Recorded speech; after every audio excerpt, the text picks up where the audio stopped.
E prestem atenção, a Bíblia vai falar assim, no versículo 31, tomou Terá a Abrão, seu filho, e a Ló, filho de Harã, filho de seu filho, e a Sarai, sua nora, mulher de seu filho Abrão, e saiu com eles de Ur dos Caldeus para a terra de Canaã. Qual é o destino, queridos? Não, vocês, que isso? Tem café aqui na igreja, vamos lá. Qual é o destino? Glória a Deus, isso mesmo. E a Bíblia vai dizer assim, foram até Harã, onde ficaram. Preste atenção, o destino... Hoje eu estou muito bonita, a Lúcia André fez minha maquiagem, eu vou aproveitar, tá, gente? Desculpa. Respeita, porque essa igreja tem maquiador, aleluia. Preste atenção, eles tinham um destino, que era Canaã, mas ao chegarem a Harã, preste atenção, de Ur dos Caldeus até Harã, eram aproximadamente 960 quilômetros. Harã está na Mesopotâmia, no norte do Irã. Então, eles chegam ali e se estabelece, preste atenção, ele se estabelece no mesmo nome, no lugar que tinha o mesmo nome do irmão de Abrão, que havia morrido de forma prematura. Lá não era o destino, só fazia parte do trajeto, mas foram paralisados. Sabe por que foram paralisados? Porque se você for estudar a geografia, vai falar que a terra lá era fértil, era boa. Eles foram paralisados no lugar que era fértil, que era bom. Cuidado. Cuidado para você não estar parando no lugar que é só para você desfrutar e continuar a sua jornada. Cuidado para você não estar parando num ambiente confortável, porque nada cresce em ambiente confortável além de mediocridade. São nos ambientes desfavoráveis, nos lugares difíceis que grandes líderes são forjados. Queremos nos tornar homens e mulheres aptos a liderar, a crescer, a levar pessoas para o outro nível, mas não queremos confronto. Ou pior, porque lá, além de ser uma terra fértil, era o nome do irmão que havia morrido. Tem gente que é paralisado pela dor. Ao mesmo tempo que era um lugar confortável, era o nome de alguém que eles haviam perdido de forma prematura. Querido, não se perca na sua dor. Não fique perdido em meio a um ambiente de dor. Eles ficaram ali, permaneceram ali. Depois de uma jornada de mais de 960 quilômetros, eles permanecem ali. E Sarai, que tinha um destino junto com seu marido, permanece aonde o seu sogro decide ficar. Sem murmurar,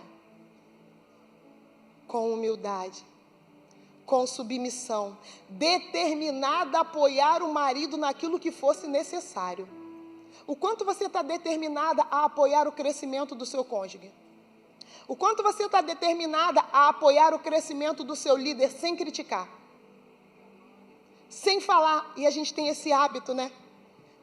Ele falou exatamente isso, que era o amigo de Jó, ele falou, eu no seu lugar faria diferente. A gente sempre acha que no lugar do outro faria diferente, né?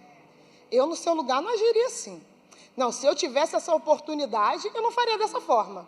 Não, porque, querido, existe uma grande diferença entre o ideal e o real. É muito bonito a gente falar, se eu fosse o pastor Renan, eu faria de outro jeito. Se eu estivesse no lugar dele... Não, comigo um monte de coisa. Querido, existe o ideal, aquilo que você acha ideal e aquilo que o céu toma como real. Não confunda uma coisa da outra. Vocês estão aqui comigo?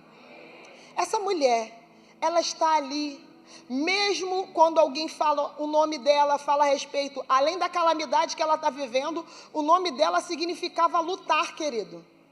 O nome dela, na Bíblia, as pessoas têm um nome com significado, e o nome dela significava lutar.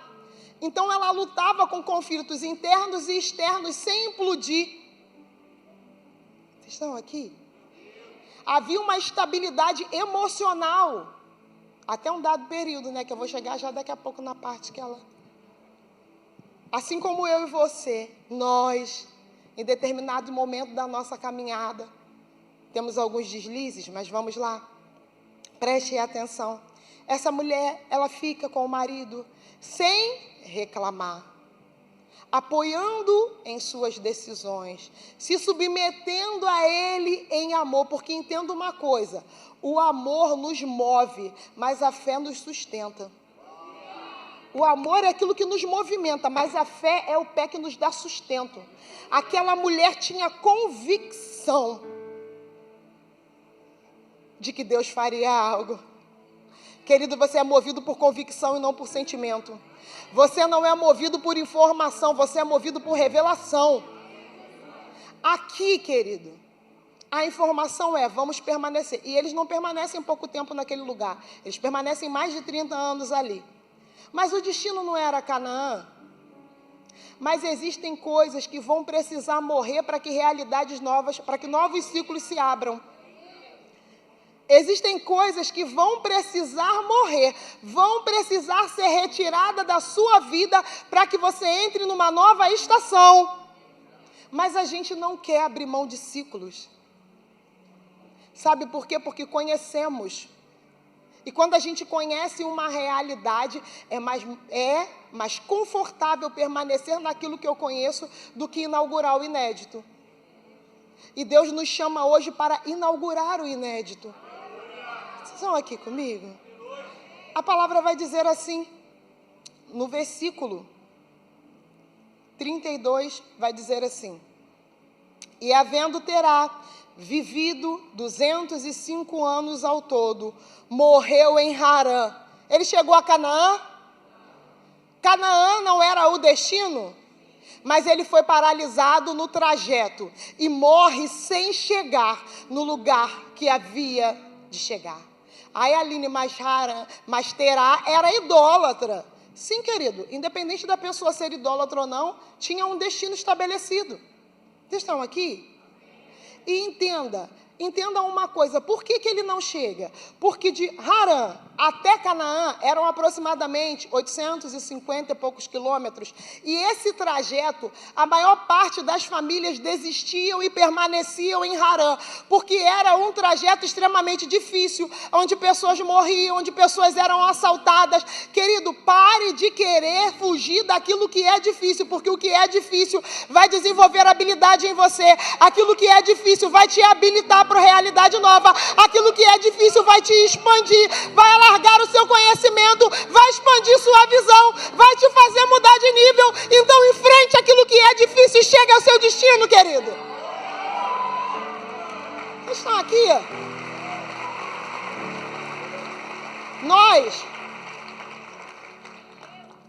Nós como igreja, não vamos fugir daquilo que é difícil.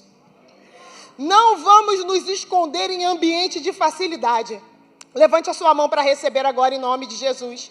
Eu declaro na autoridade do nome de Jesus, o próprio Deus trocando toda a sua perspectiva e você vendo as dificuldades como uma oportunidade de crescimento, de avanço, de expansão, de manifestação da glória de Deus. Aonde tiver uma dificuldade, aonde tiver uma aflição, aonde tiver um problema, você vai enxergar como oportunidade da manifestação da glória de Deus sobre a tua vida. Amém? É simples, querido. Quando você entende uma coisa, se você mudar a perspectiva de alguém, você muda a vida dela toda.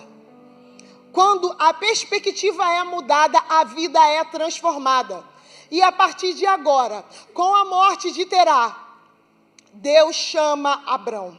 E aí, na sua Bíblia vai estar o título assim: Deus chama Abrão, ou o chamado de Abrão. Preste atenção. Deus, quando chama Abrão, querido, chama a Sarai junto. Pastor Renan não veio sem Aninha. O chamado do seu marido é o seu chamado. O chamado do Dudu é o meu chamado. Aline, mas você não canta, mas eu intercedo. Mas eu estou junto, sustentando em oração. Mas eu estou ali para aquilo que precisar, organizar, falar, alinhar, pregar a palavra. Vocês estão aqui? Quando Deus chama Abrão, após a morte do pai dele, Deus fala, pronto, se fecha um ciclo. Deus agora chama. Entenda uma coisa. Existe uma grande diferença de um psiu para o chamado. Tem gente que já entendeu, tá rindo. Peraí. Todo mundo que está aqui, tem gente aqui rindo, vocês são meus alunos, né? Vocês estão rindo. Todo mundo que está aqui, um dia já andou na rua e alguém fez... Psiu. Aí o que você faz? Olha, não deve olhar. Sabe por que você não deve olhar? Porque, segundo o dicionário, psiu é quando alguém está querendo chamar outra pessoa que não conhece, não sabe o nome. Preste atenção. Deus não fez um psiu para Abrão, porque Deus o conhecia, sabia o nome dele, porque chamado é uma convocação para a aproximação, para caminhar junto. Chamado, ele é pessoal, ele é intransferível. Se você está aqui hoje é porque Deus te chamou. Você não ouviu um psiu aleatório, Deus chamou você. Você acha que alguém te convidou? Não, foi o próprio Deus que te convocou para estar aqui nessa manhã. Você poderia estar em qualquer outro lugar fazendo qualquer outra coisa, mas decidiu atender ao chamado. E quando Deus chama Abrão, em Gênesis 12, a Bíblia vai dizer assim, Gênesis 12, 1 vai dizer, ora, disse o Senhor a Abrão, glória a Deus, saia da tua terra, do meio dos seus parentes, da casa de seu pai, e vá para a terra que eu lhe mostrarei. Deus está falando para Abrão e para Sara junto, porque a Bíblia nos vê como casal comum. Sai da tua terra. Ou seja, a primeira coisa que Deus está fazendo, Deus está dando uma ordem. Jamais tenha a ordem de Deus como algo facultativo, querido. A gente tem um hábito de achar que Deus, quando nos dá uma ordem, a gente pode ou não obedecer. Querido, quem é convocado não tem direito de escolha. Deus chama Abraão e fala, sai. Por que Deus está mandando sair? Sai da tua terra. Ou seja, sai desse ambiente que você conhece. Sai do meio da tua parentela. Sai desse lugar de incredulidade que impede o seu crescimento. Porque a incredulidade, ela fere o caráter do próprio Deus. Existe uma diferença. Deus não tem problema com dúvida. Porque quando o anjo visita Maria e fala que ela seria a mãe, e ela pergunta, como vai ser isso? Se eu sou virgem, se eu nunca me relacionei? E o anjo explica para ela, o poder descerá sobre ti, o Espírito Santo, e o poder do Altíssimo vai te envolver. Então o anjo responde, tem problema com a dúvida? Não, porque a dúvida é não saber como agir, como que vai acontecer. Agora com a incredulidade, sim. Porque quando você não obedece, você é incrédulo. E quando você é incrédulo, você fere o caráter do próprio Deus. Porque a incredulidade eu sei o que Deus falou. Existe uma palavra que foi liberada a meu respeito, mas eu decido fazer outra coisa. E aí, o que isso significa? Qual é a mensagem que eu mando no mundo espiritual? Deus, eu não acredito que você vai fazer o que disse que faria. Então, Deus não permite a incredulidade. Ele resiste. Por que Deus resiste, querido? A palavra de Deus assegura que Ele não é homem para que minta, nem filho do homem para que se arrependa. Quando Ele libera uma palavra a seu respeito, Ele já te viu manifestando a palavra que foi liberada. Ele já te viu executando. Ele libera para que você se amolde àquela realidade e comece a andar nela. Quando Deus fala para Abraão, sai da sua terra, sai desse ambiente de incredulidade, vai para a terra que eu vou te mostrar, preste atenção, querido. Se Sara fosse rixosa, Sarai, como que seria esse processo? Vou nada. Não sei onde é. E a gente confunde muito sair sem destino com sair sem direção. Você pode até sair sem destino, mas nunca sem a direção de Deus. O problema da nossa geração, que está saindo com destino, mas sem nenhum direcionamento no Espírito. Eu tenho destino, eu sei para onde vou, sabe? Mas quem está com você é o Espírito Santo ou você está sozinho? Vocês estão aqui? Amém. Já estou quase chegando ao final. Isso, quem falou vamos fazer amizade agora. A única, se é minha amiga, olha lá, isso, ó. Minha aluna, com certeza, Gabi. Preste atenção. É porque eu venho em caravana, tá? Eu trouxe meus irmãos. Lu e Gomes são meus irmãos. Eu não venho sozinha, não, querido. Quem anda sozinho é Satanás. Quem tem amigo não anda sozinho. Mas vamos lá. Quem tem amigo não anda sozinho. Presta atenção. Aqui, Deus está falando para sair. Abrão teve a ordem de Deus como algo facultativo? Teve, gente? Ele sai. E é claro que vai com sua esposa. E a palavra vai dizer assim: e de ti... Então, o verso 2, obrigada. Farei de você um grande povo e abençoarei, tornarei famoso o seu nome. Tem gente que só ia se mover por essa aqui, ó.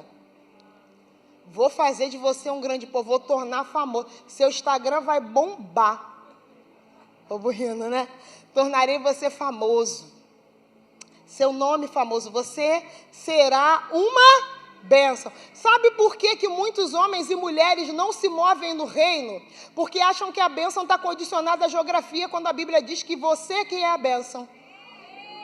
Tem gente que tem dificuldade de se mover porque acha que aonde está, que está sendo abençoado, não ali. Querido, Abrão não era pobre. Ele não vivia em meia escassez. Ele era um dos homens mais ricos do Oriente. Abrão estava numa terra fértil. E Deus fala para ele: sai, porque aquilo que pode parecer fertilidade para você, é nisso que você vai se perder. Os homens e mulheres de Deus estão se perdendo em coisas lícitas, porque quem está satisfeito, acomodado com a terra, deixa de ansiar a realidade do céu. Então não fique satisfeito, não. Tem coisas maravilhosas na terra que nós vamos desfrutar, mas é só desfrutar, porque o que é de excelente vai ser no céu. E é isso que o nosso coração arde. Maranata, a hora vem. É isso que nós ansiamos como igreja. Enquanto o pastor dava Santa Ceia, eu falei: é isso, Pai.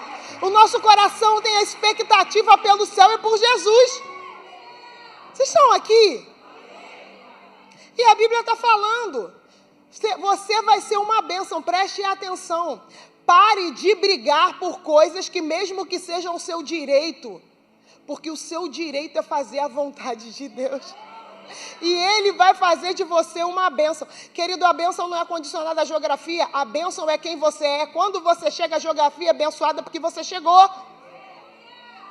Preste atenção, quando Abrão ele ouve essa palavra, ele faz o quê, querido?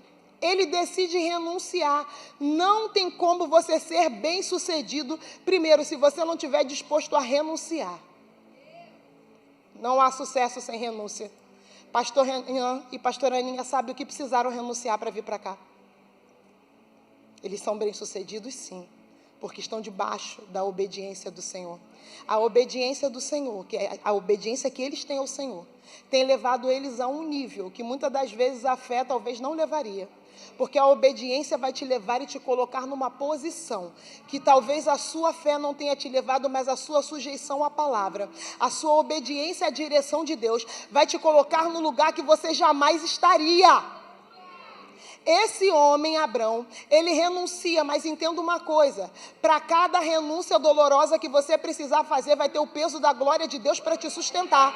Mulher e homem, não tenha medo de renunciar àquilo que Deus está te pedindo, vai ter o peso da glória do Senhor para te sustentar.